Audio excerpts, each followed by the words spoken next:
Si je dois périr, je périrai, mais ma famille doit être sauvée. Amen.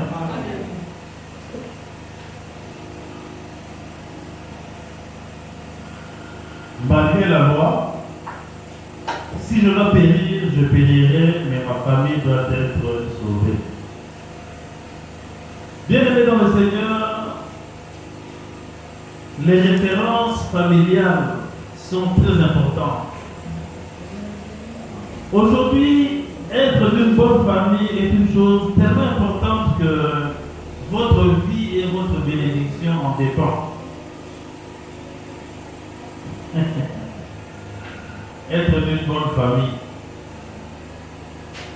Bien-aimé, que signifie être d'une bonne famille? Il y a des familles qui sont sous la loi, il y a des familles qui sont condamnées, des familles d'occultistes. Mais juste parce qu'il y a un général dans la famille, juste parce qu'il y a un ministre dans la famille, juste parce qu'il y a un député dans la famille, on s'imagine que ce sont de bonnes familles. Amen. Juste parce que les enfants étudient à l'école belge,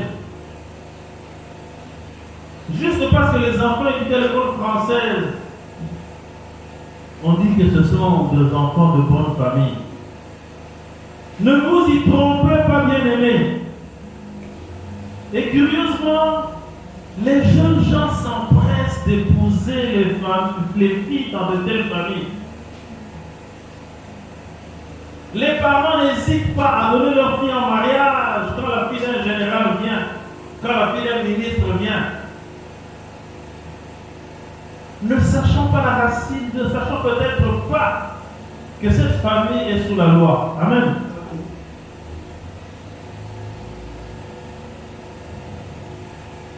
Qu'est-ce qu'une bonne famille? Bien-aimé, laisse-moi te dire qu'une bonne famille, c'est une famille qui connaît Jésus-Christ. Amen. Bien-aimé, si ta famille connaît Jésus-Christ, sache que tu es une bonne famille. Je crois que je vais dire Amen. Une bonne famille, c'est celle qui, face au problème, se jette le genou à terre, pose le genou à terre et a recours à Jésus-Christ. C'est une famille qui a une bonne éducation. C'est une famille dont les membres s'aiment et s'entraident. C'est une famille qui est soudée. Ils prient ensemble ou ils prient les uns pour les autres. Amen. Nous allons lire la parole de Dieu dans le livre de 1 Timothée, chapitre 5, verset à 8. Je vais lire pour gagner du temps, s'il vous plaît.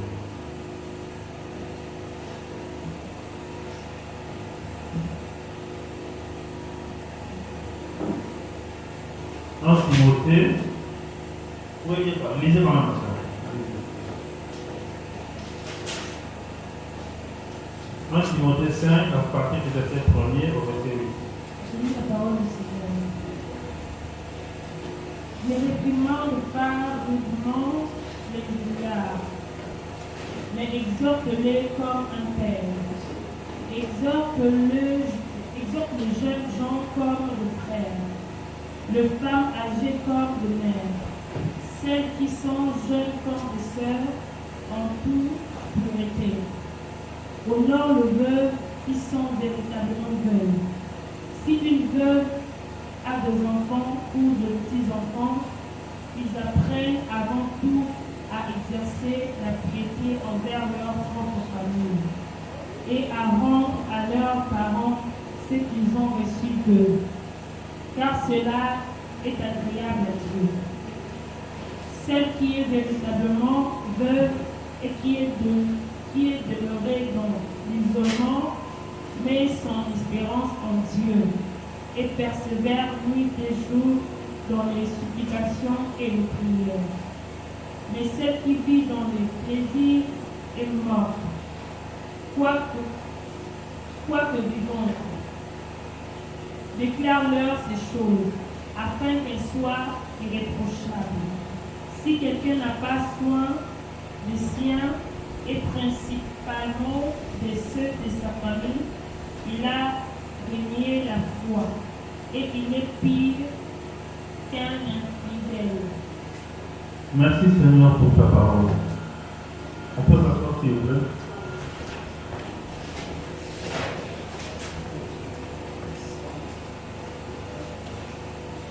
Le verset clé de la parole d'aujourd'hui est le verset 8. Si quelqu'un n'a pas soin des siens, et principalement de ceux de sa famille, il a renié la foi et est pire qu'un infidèle. Amen. C'est notre verset clé. Bien aimé, l'épître de Timothée est une épître pastorale. C'est une des quelques épîtres à laquelle Paul, au lieu de s'adresser à l'église, il s'adressait au pasteur. Timothée était un pasteur, il était l'un des plus fidèles parmi les apôtres de Paul, parmi les plus fidèles. Il était parmi les meilleurs collaborateurs et les plus dévoués.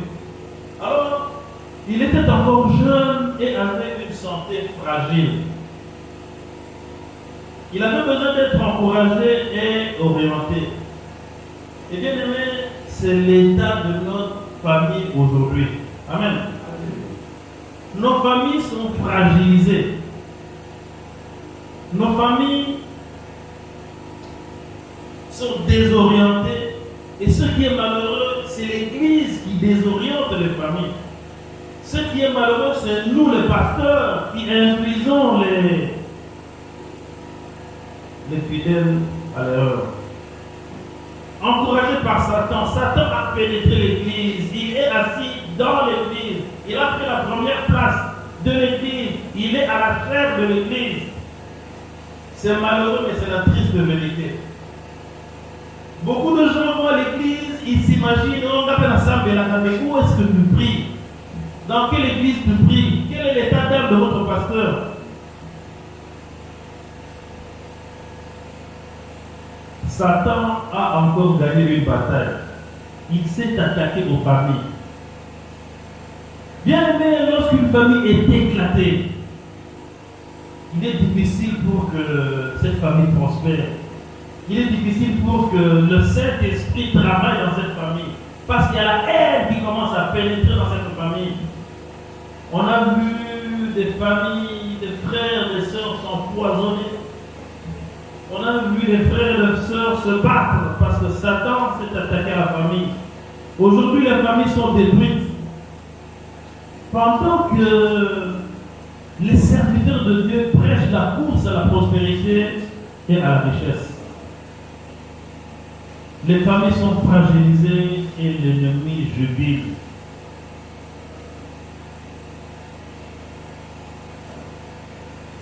Les familles sont fragilisées et l'ennemi jubile. Satan sait que lorsque les familles sont soudées, il ne pourra pas mettre ses pieds là-bas.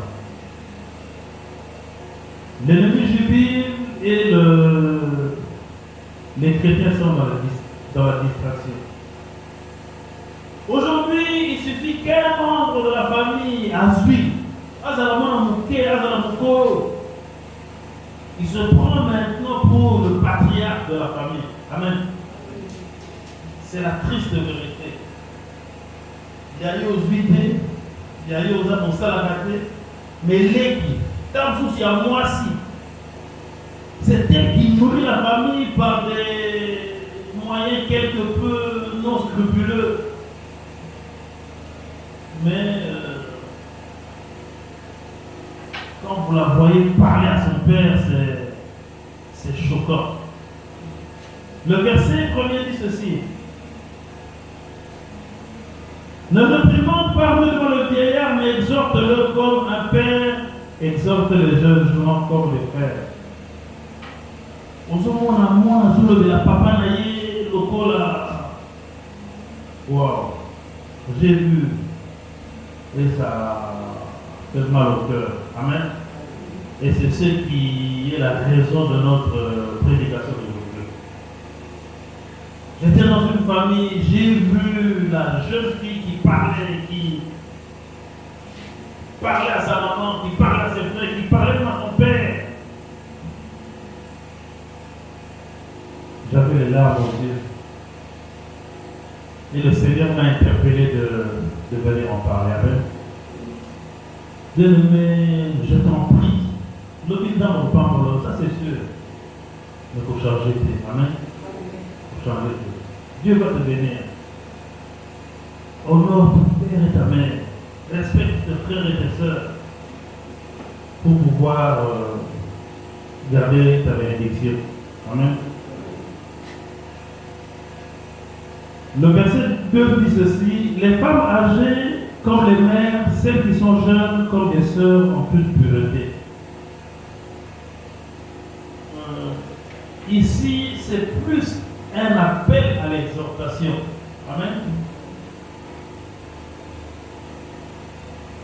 Timothée était jeune, était fugueux, et quelquefois, il y avait des aînés dans l'église et il leur parlait quelquefois avec autorité.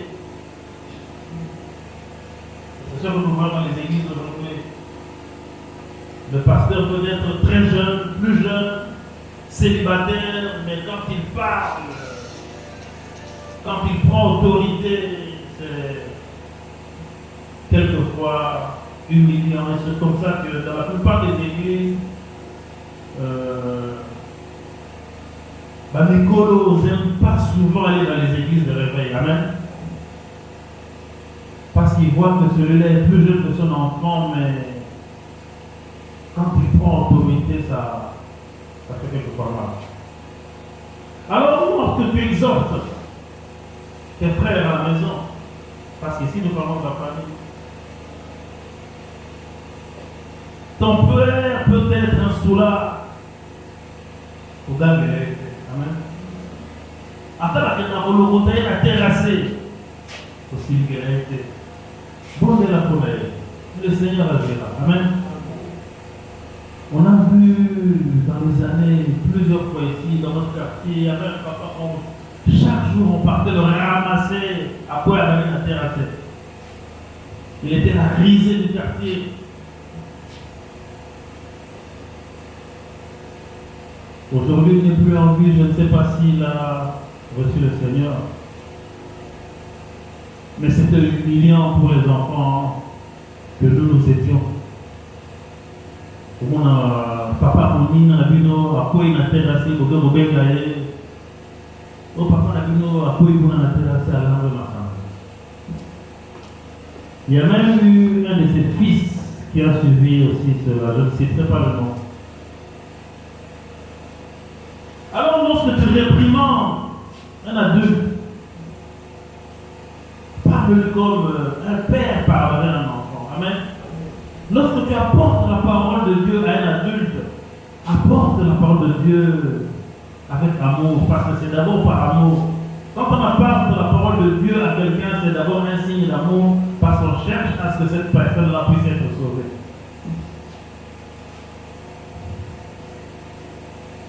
Et laissons plutôt l'autorité à Dieu.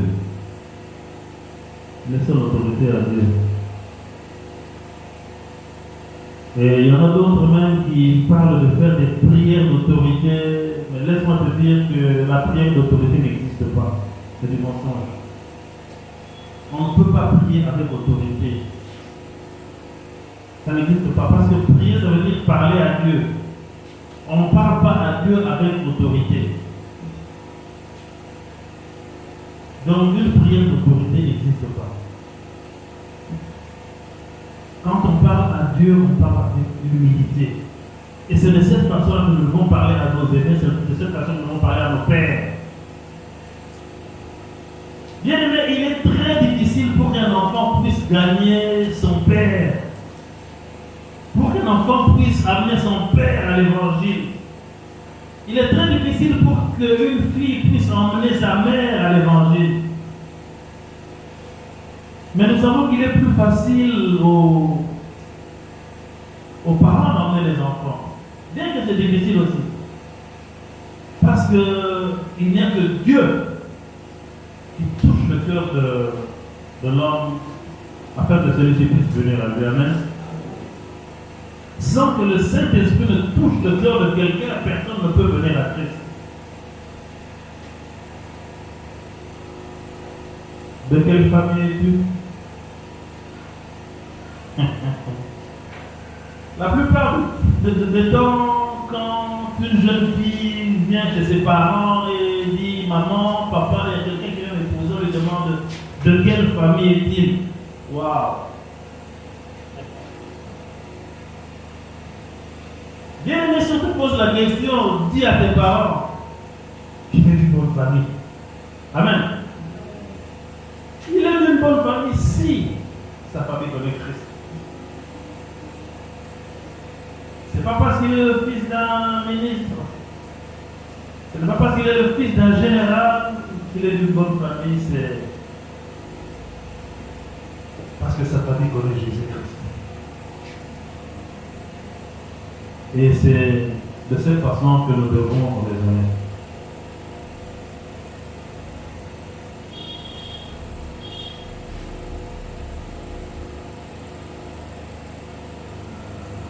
Le verset, on peut passer au verset 4 qui dit ceci: si une veuve a des enfants ou des petits-enfants, qu'ils apprennent avant tout à exercer la piété envers leur propre famille et à rendre leurs parents ce qu'ils ont reçu d'eux, car cela est agréable à Dieu. Rendre aux parents ce qu'ils nous ont donné. Waouh! C'est presque impossible. Amen. C'est presque impossible parce que d'abord le fait de t'avoir compté pendant 9 mois dans son ventre, tu ne pourras jamais le faire. Amen. Les sacrifices que les parents ont fait pour nous.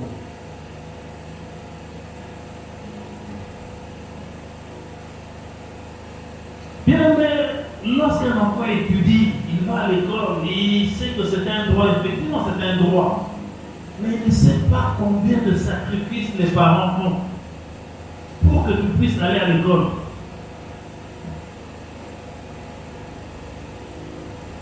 Je me rappelle un moment où je passais des moments très difficiles dans ma vie. J'habitais Kinsuka et j'avais perdu mon travail. Je crois que je l'ai déjà dit ici une fois, les enfants étudiaient dans des bonnes écoles comme on dit. À Gombe, je ne citais pas le nom des écoles pour faire la publicité. Mais comme je travaillais, je les avais mis dans ces bonnes écoles-là. Et lorsque j'ai perdu mon travail, c'était difficile de venir le faire étudier à la cité. Et malgré les difficultés, je les faisais étudier par la grâce de Dieu, je réussissais à payer les minervoirs. Amen. Mais la chose la plus difficile, c'était le transport. Bien aimé, rien que le transport des enfants, ce n'est pas facile. Amen. J'avais une voiture tous les jours. Ma femme aussi étudiait. Il faut descendre de Kinsuka jusqu'à Gombe. Et puis les ramener à la maison. Donc c'est au minimum $10 par jour. Pour quelqu'un qui ne travaille pas. Bien aimé, il y a que Dieu qui peut faire de tels miracles. Amen. Et ce sont des sacrifices extraordinaires. Alors, une maman qui a fait de tels sacrifices, aujourd'hui elle est peut-être veuve, elle ne travaille pas. C'est à ses enfants de prendre charge de ses parents. Amen. On ne demande pas à nos filles de se prostituer. On ne demande pas à nos enfants, à nos garçons de faire des malversations financières là où ils travaillent. Mais le peuple que Dieu lui met entre les mains, qu'il ne soit pas égoïste. Amen. Bien-aimé, est-ce que tu penses à tes parents?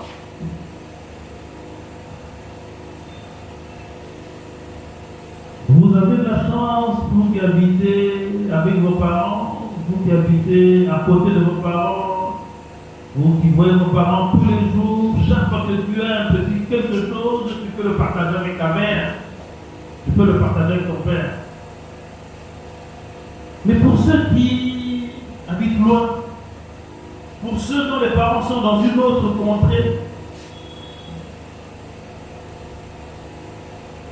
quand est-ce que tu as vu ta mère pour la dernière fois? Est-ce que tu prends la peine de lui parler au téléphone? Est-ce que tu prends la peine de lui rendre visite? Quand je dis ta mère, ton père, ça peut être ton oncle, celui qui a pris soin de toi pendant que tu étais encore enfant. Aujourd'hui, tu es adulte. Que fais-tu pour tes parents? Parce que le verset 8 nous dit, si vous pouvez nous dire attendez, je vais le dire carrément. On avait dit, celui qui ne prend pas soin de sa famille, qu'est-ce qu'on avait dit?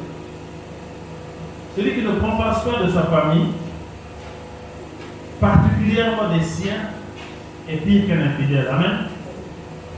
J'aimerais qu'on le lise quand même, qu'on retrouve un peu ce verset-là. Je vais le dire, c'est important. Voilà. Si quelqu'un n'a pas soin des siens, et principalement de ceux de sa famille, il a renié la foi. Wow. Et il est pire qu'un infidèle. La Bible dit que le plus grand péché et le seul péché qui emmène à l'enfer, c'est de renier la foi. Est-ce que vous vous rendez compte de ce que cela pèse sur la balance? Le plus grand péché, et c'est le seul qui emmène à l'enfer, c'est de renier la foi. De les amener à Boï Jésus-Christ. Ce qu'on a mis sur la balance. Ce que Paul a mis sur la balance. Et c'est ce qu'il enseignait à Timothée. Qui exhortait Timothée d'enseigner à l'église. Il y a des gens dont les parents sont à l'intérieur du pays. Peut-être au Bas-Congo, peut-être à Masmaniba, je ne sais pas, à Moujmaï. Il peut faire un mois sans appeler son père. Un mois sans appeler sa mère. 3 mois. 4 mois, 5, 6. Une année sans avoir entendu la voix de la personne qui a pris soin d'elle. Bien aimé, si c'est ton cas, sache que tu es pire qu'un infidèle. Mais pour ceux qui ont la chance de vivre avec leurs parents, bien aimé, le peu que tu as, partage-le avec tes parents. Hein?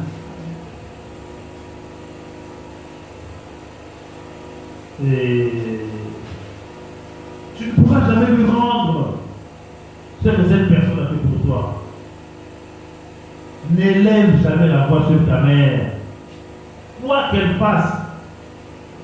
N'élève jamais la voix. Je dis la voix, pas la main, parce que la main c'est pire. N'élève jamais la voix sur ta mère, quoi qu'elle fasse. N'élève jamais la voix sur ton père, quoi qu'il fasse.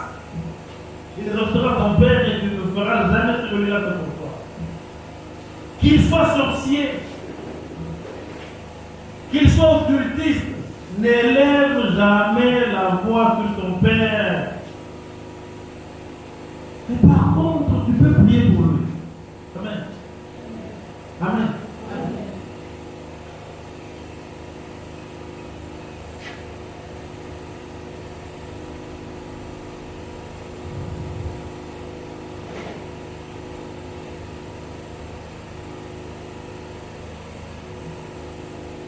Si une veuve a des enfants ou des petits-enfants, qu'ils apprennent avant tout à exercer la piété envers leur propre famille. Je suis choqué, j'ai été choqué. Vous allez vous habituer à moi, j'aime bien utiliser ce verbe être choqué. Parce que tu vois quelqu'un qui... J'ai été dans une église, quelqu'un qui donne des offrandes de $1000, $2000. Mais quand tu vois la paire de chaussures de son père,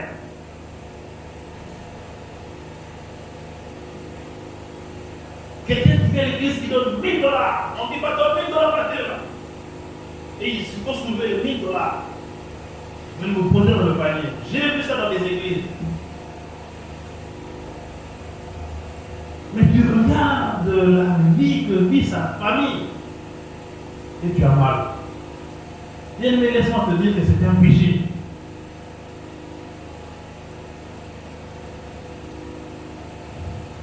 J'aime beaucoup ce verset quand même. Si quelqu'un n'a pas soin des siens et principalement de ceux de sa famille, il a renié la foi. Bien-aimé, est-ce que tu as renié la foi? Et il est pire que l'infidèle. Donc, ça m'a fait que les gamins de ma taxe, mon toit, ils veulent y sauter.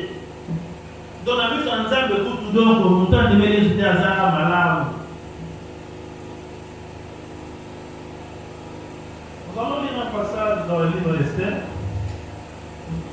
Vous vous rappelez l'histoire d'Esther? La reine, on devait exterminer tous les juifs.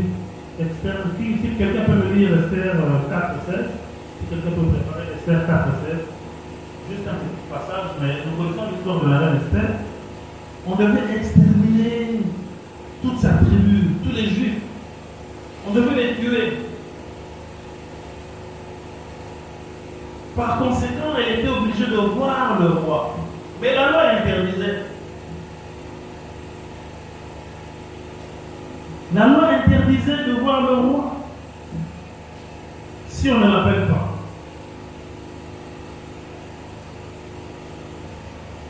Mais Esther avait vu que les siens étaient en danger. Elle a vu que sa famille était en péril. Alors elle s'est décidée de voir le roi. Et elle dit ceci. Va, c'est le verset 16 qui dit ceci. Va, rassemble tous les juifs qui se trouvent à Suse et jeûnez pour moi sans manger ni boire pendant 3 mois, ni la nuit ni le jour. Moi aussi je jeûnerai de même avec mes servants, puis j'entrerai chez le roi, et malgré la loi, et si je dois périr, je périrai. Mais ma famille doit être sauvée. Amen. C'est notre thème d'aujourd'hui. Malgré la loi, si je dois périr, je périrai, mais ma famille doit être sauvée. Bien-aimé, quel est ton combat pour ta famille? Est-ce que tu te contentes d'avoir reçu le Seigneur Jésus-Christ ou que tu penses à ta famille? Prends-tu soin de tes parents? Oui. Beaucoup d'entre nous prennent soin de leurs parents physiquement. Tu lui envoies 10 000 francs, tu lui envoies 20 dollars, tu lui envoies à manger. Ça, c'est le corps. C'est le physique. Mais est-ce que tu prends soin de tes parents spirituellement? C'est ça le plus important. Quelle est la dernière fois que tu les as vus?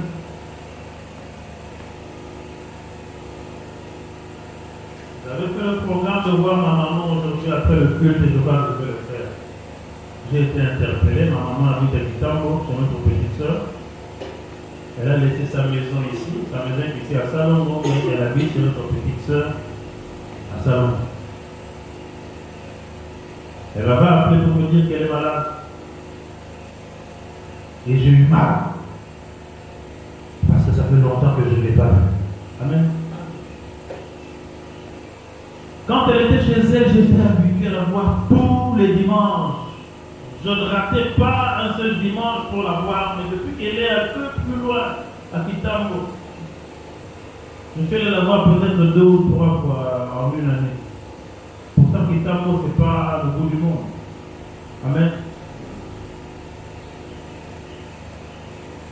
Quand est-ce que tu as vu tes parents pour la dernière fois? Je vois le pasteur Jean qui me regarde. Pasteur Jean, où sont tes parents? Dans le bambou. Oui. Maman? À combien de temps? Ah. Et qu'est-ce que tu fais ici? Je croyais que tu serais à son chevet pour l'accompagner dans ses derniers moments. Où est ton père? Si aujourd'hui on t'appelle pour que ta mère est morte, pour que ton père est mort, moi j'ai déjà perdu mon père. Je n'ai pleuré que lorsqu'on le mettait en bière. Bière, ça me laisse le cœur. Mais j'étais dans la joie parce que je sais qu'un jour je le reverrai. Amen. Aujourd'hui, si on m'appelle pour me dire que ma mère est morte, je vais pleurer, ça me fera mal, mais je sais qu'elle ira au ciel. Amen. Ça sera un souci pendant quelques mois, mais après, ça sera une joie. Qu'elle soit partie au ciel. Amen. Mais si aujourd'hui on t'appelle pour te dire que ton père est mort, quelle serait ta réaction? Crois-tu qu'il ira au ciel? Es-tu sûr qu'il est sauvé? Peut-être qu'il va à l'église. Aller à l'église ne veut pas dire être sauvé. Peut-être qu'il est diacre, mais être diacre ne veut pas dire qu'il est sauvé. Peut-être qu'il est pasteur, mais être pasteur ne veut pas dire qu'il est sauvé. Bien-aimé, laisse-moi te dire que dans ce petit bureau, nous avons reçu des pasteurs qui n'ont jamais reçu le Seigneur Jésus-Christ comme Seigneur et Sauveur, mais qui prêchent la parole de Dieu.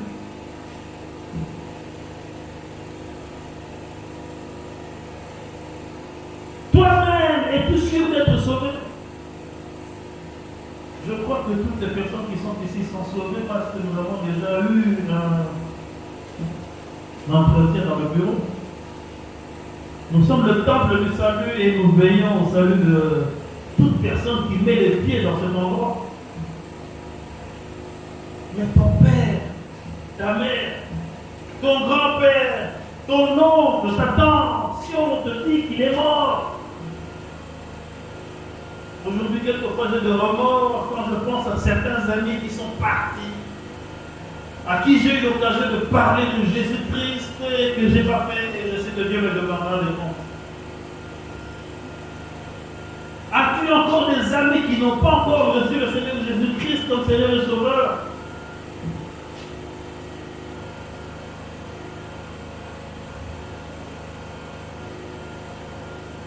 J'ai toujours dit, Dieu nous demandera des comptes. J'avais mis telle personne à tes côtés pour que tu lui parles de Jésus, mais tu ne l'as pas fait. J'avais mis telle personne à tes côtés pour qu'elle puisse être sauvée, mais tu ne l'as pas fait.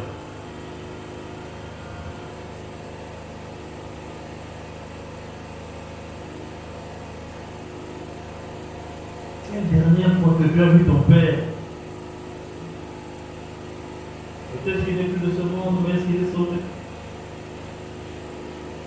S'il n'est plus de ce monde, laisse-moi te dire que c'est trop tard. Mais s'il est encore de ce monde, bien-aimé, c'est le moment. C'est le moment de l'amener à Christ. Commence par lui dire, papa, je t'aime. Le lui as-tu déjà dit? As-tu déjà dit à ta mère, maman, je t'aime? Maman, merci pour la vie. Ou bien tu ne fais que élever la voix contraire.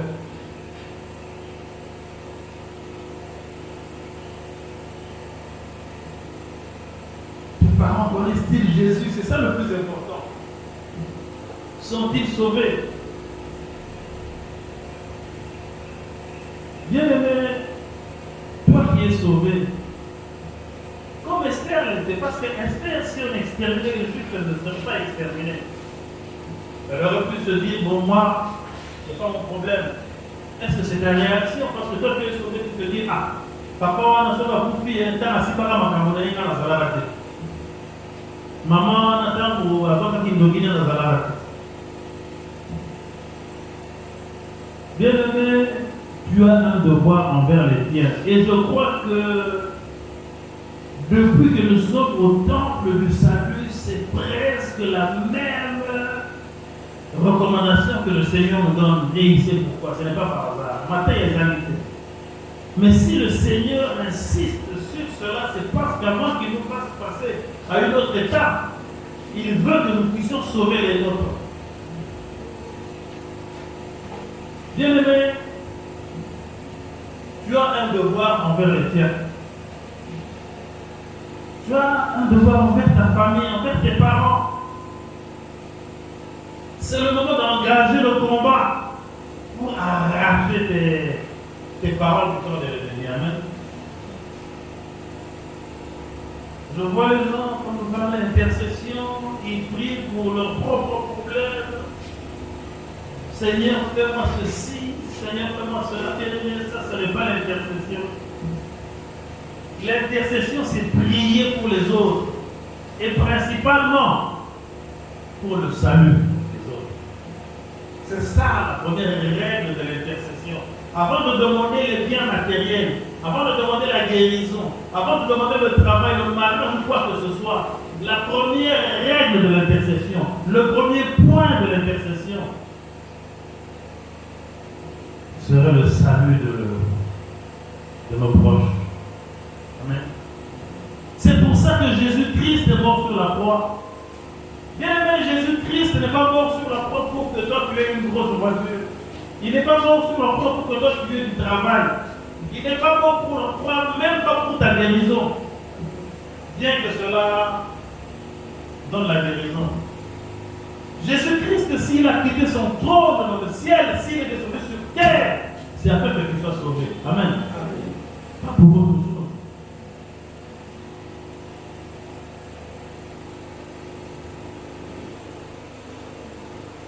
Aujourd'hui, va parler à ton père. Va parler à ton père. Va lui parler de Jésus. Va parler de Jésus à ta mère. Va parler de Jésus à ton oncle, à ta tante. Nous sommes chrétiens, mais lorsque nous partons visiter nos parents, nous ne commençons même pas par la prière. On arrive, bonjour maman, comment ça va? On s'assied, on commence à papoter. On t'offre peut-être même une bière, on t'offre un coca.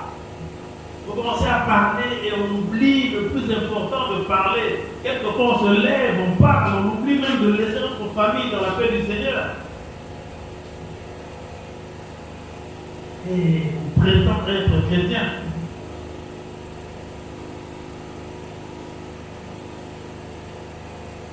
Tu prends soin de ta famille. Peut-être parce que tu travailles, tu fais quelque chose à leur donner.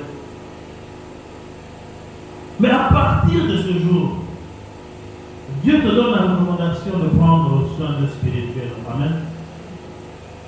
Prie chaque jour qui passe pour tes parents. S'ils ont déjà reçu Christ, gloire à Dieu. Il y a tes oncles qui sont là. Il y a tes tantes qui sont là.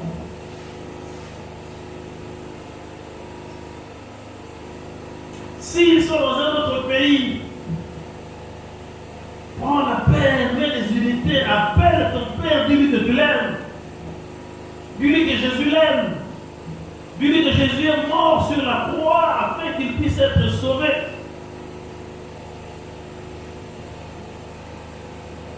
Bien-aimé, ton père doit être sauvé. Tu n'as pas droit à l'erreur. Ta mère doit être sauvée.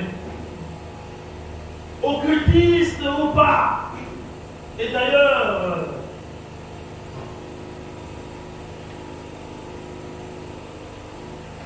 quelle est cette puissance qui est au-dessus du sang de Jésus-Christ?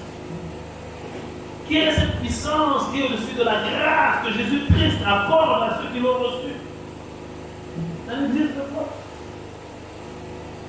Tu n'as pas le droit à condamner ton père parce qu'il a signé un pacte avec le diable. Mais ton devoir est plutôt de prier pour lui.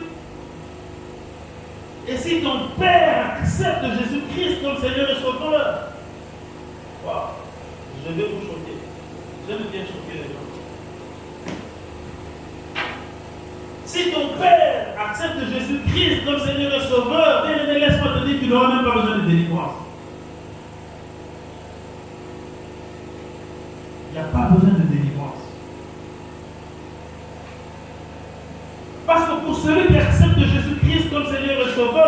qu'il invite dans son cœur, il n'y a plus de place pour le diable. Amen. Il n'y a plus de place pour le pacte. Le sang de Jésus-Christ a la puissance d'effacer toute condamnation. Et il y a un verset que j'aime, c'est un des plus beaux versets de la Bible. Je ne sais pas si je vais le retrouver. Un des plus beaux versets de la Bible qui dit, oui, Romains 8.1. Romains 8.1 nous dit ceci. Il n'y a donc maintenant aucune condamnation pour ceux qui sont en Jésus-Christ. Je crois que tu allais dire Amen. Amen. Bien-aimé, si dans ta vie passée tu étais une prostituée, n'attends pas qu'un pasteur vienne t'imposer les mains pour chasser le démon. Parce que tu es une nouvelle créature. Alléluia. La puissance du diable ne peut pas cohabiter avec la présence de Dieu. Si tu fais une délivrance, ça veut dire que tu n'as pas reçu Jésus-Christ comme Seigneur et Sauveur. Tu liras toute la Bible, tu ne verras nulle part là où on a délivré un chrétien. Amen. Parce que quand tu as Jésus-Christ en toi, la présence de Jésus-Christ, le diable ne peut pas y résister. Le diable ne peut pas y résider.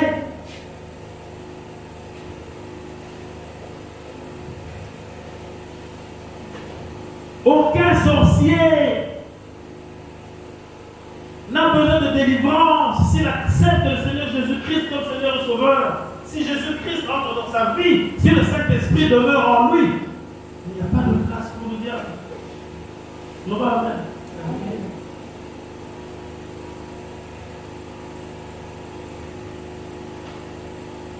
Occultiste ou pas,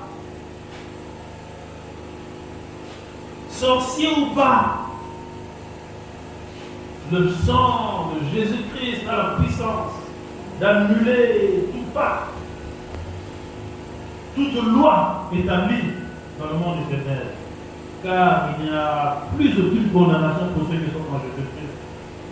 Alors, dis-toi comme Esther que malgré toi, malgré la loi plutôt, et même si tu dois périr, parce que lorsque tu affrontes le monde des ténèbres pour aller acheter ton père, qui a signé un pacte avec le diable, sache que tu t'exposes à la vie. Mais une chose peut te consoler, qui dit que celui qui est en toi est plus fort que. Alors ne crains point d'aller dans le monde des ténèbres, arracher la vie de ton père, arracher la vie de ta mère, afin que ta famille soit sauvée. Car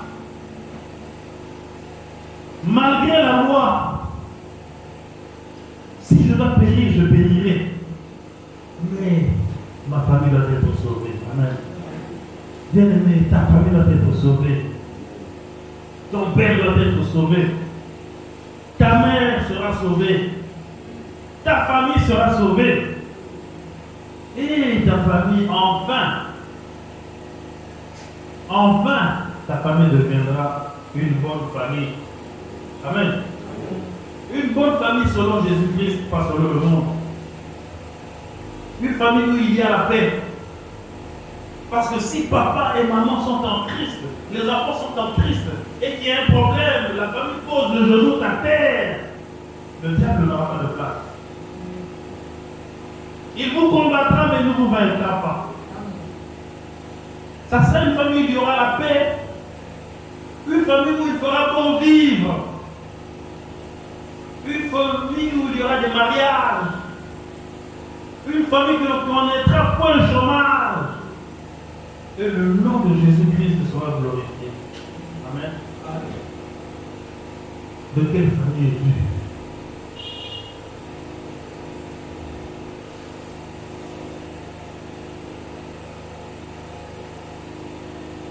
Je vais prier pour quelqu'un. Quelqu'un qui sent qu'il a besoin de prière. Quelqu'un qui sent qu'il a besoin de l'aide du Seigneur afin d'entrer dans le monde des ténèbres pour pouvoir arracher une personne qui lui est chère. Ça peut être ton père. Ça peut être ta femme. Oui, il y a des hommes qui prient pour leur femme. Il y a des hommes qui jeûnent pour leur femme. Un homme de Dieu, un homme qui connaît le Seigneur, mais dont la femme le...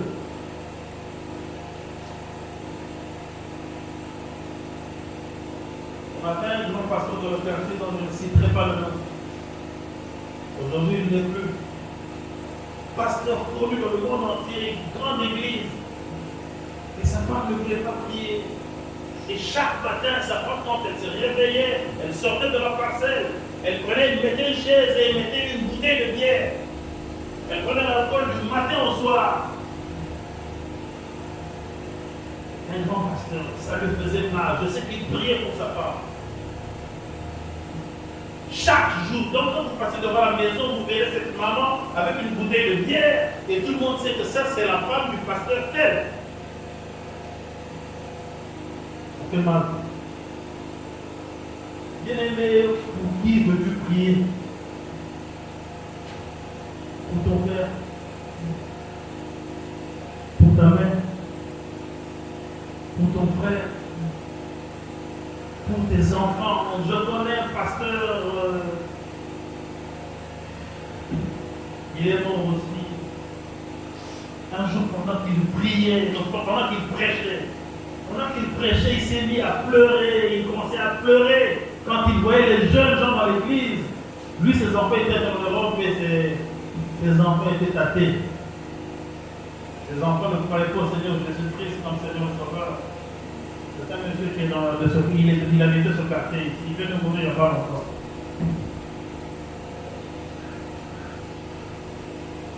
Quand il prêchait, il voyait les jeunes gens. Il dit, pourquoi mes enfants ne peuvent pas recevoir le Seigneur? Et chaque fois qu'il prêchait, il pleurait.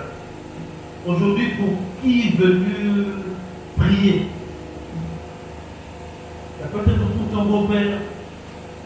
Parce que peut-être que tu es dans une famille de cultistes, tu es épousé tu as été marié dans une famille de cultistes. Ou bien tu as eu tes enfants dans une famille de cultistes. Tu as le devoir de prier pour ton beau-père. Tu as le devoir de prier pour ta belle-mère. Ce sont cela les tiens, afin que le nom de Jésus-Christ soit glorifié. Alors là où tu es, tu peux tout simplement fermer les yeux et commencer à prier. Pour la personne que le Saint-Esprit va t'indiquer. Et le Seigneur, par sa grâce, va écouter sa prière. Et son nom sera glorifié. Pendant que la chorale nous chante un cantique d'adoration de douceur, nous allons nous mettre à prier, nous allons nous mettre à supplier le Seigneur. Et nous allons inviter le pasteur Jean devant qui va nous accompagner dans la prière. Soyez bénis au nom de Jésus-Christ. Amen.